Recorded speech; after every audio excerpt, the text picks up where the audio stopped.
Paper Sean presents notes borrowed from the smartest kid in class. Double checked by an award-winning teacher.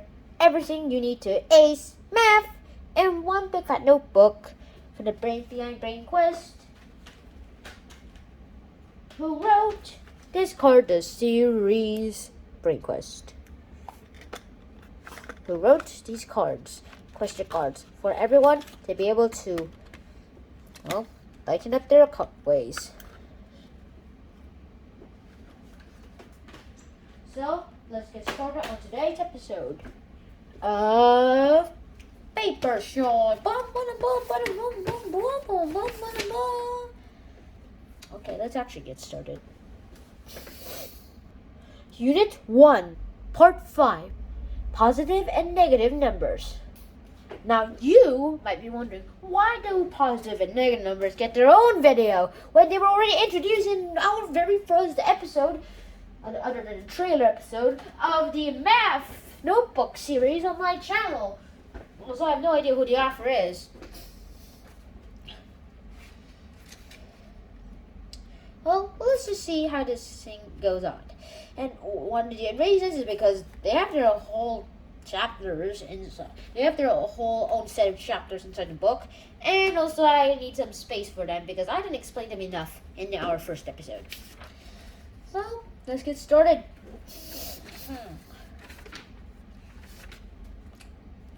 Well, to add positive and negative numbers, you can use a number line or use the absolute value. Technique number 1, using a number line. So draw a number line that begins at 0. 0, 1, 2, 3, 4. 1, 2, 3, 4. 1, 2, 3, 4. Minus 1, minus 2, minus 3, minus 4. For a negative number, move that many spaces to the left. For a positive number, move that many spaces to the right. Okay, for example, minus 5 plus 4.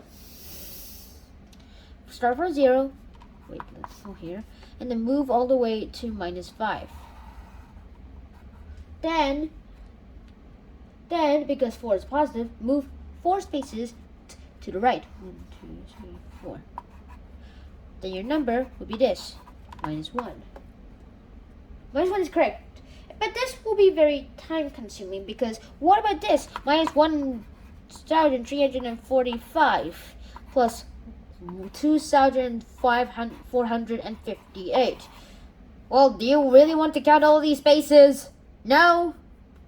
Okay, there are computer ways that you can use this on the number line, but if you are doing this by hand, would you rather count all these spaces and draw them? Yep, you would not. So, let's see a more efficient technique number 2 for adding and subtracting the positive and negative numbers.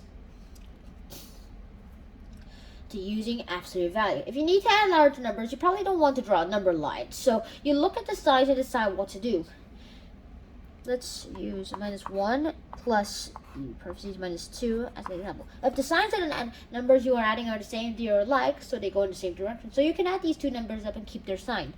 This is minus 1 minus 2. That is equal to, like, you keep their number sign, and 1 plus 2 is equal to 3. Because it will be minus absolute value of minus 1 plus absolute value of minus 2, which is equal to minus 1 plus 2 minus 3. You got it? But if the signs of the numbers you are adding are different, subtract the absolute value of each of the two numbers. Which number has the high absolute value? The answer will have the same sign that this number had at the beginning. So let's use minus 10 plus 4.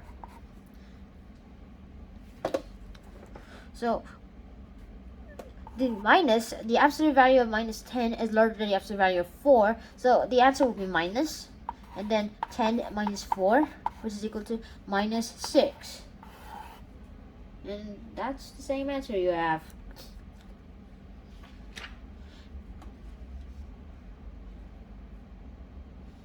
For subtracting positive and negative numbers, well, that's also an easy story because change the subtract problem to an addition problem by using the additive inverse or opposite. 5 minus 4 is well, you already know this one because we already learned how to do that in very well arithmetic. But what about 7 minus 10?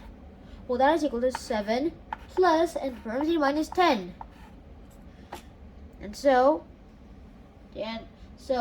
the answer would be a minus, and then 10 minus 7 is equal to 3. So that would be the direction, minus 3. And that is as easy as adding the positive and negative numbers because these are the same as adding positive and negative numbers, the same ones to be exact. So let's just see how it works. What about multiplying and dividing positive and negative numbers? Well, there is a very, very odd way of multiplying and dividing these numbers. If you multiply a positive number by a negative number, then, well, you always get a negative number. If you multiply a negative number by a positive number, you get a negative number. If you multiply a positive number by a positive number, you get a positive number. If you get a negative number and a negative number, then you get a positive number because these two negative signs seems to cancel out. But what if there are an odd number of negative numbers, like plus times minus? Think about it like this: multiply these two, and then see what the sign you get, and then think of this as one number. The answer you got is the number, and then, well, get these together to get a minus. And it's really the same as doing something. If it's a minus times a minus times a minus, that will be a minus because this turned into a positive, and then right here it turned into a negative. And minus times minus times minus is equal to minus. But minus divided by minus is also minus.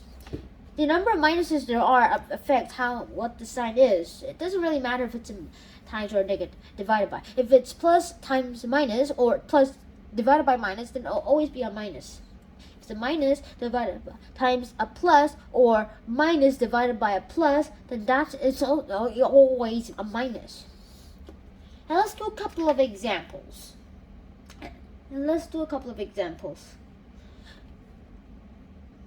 For minus 4 times minus 7, and that would be 28 because these minuses cancel out when you multiply them, and then 4 times 7 is 28.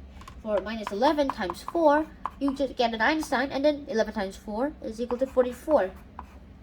Minus 84 divided by minus 4, these minus signs cancel out.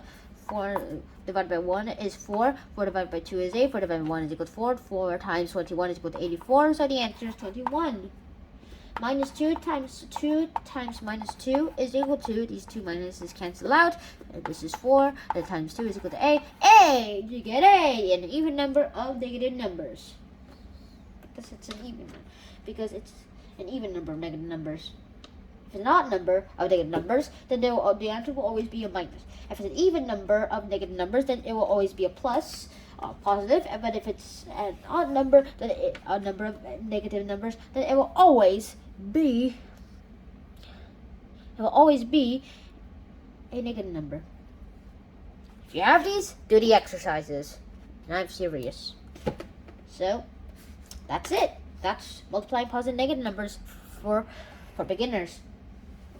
Hope to see you guys in the next episode. And until then,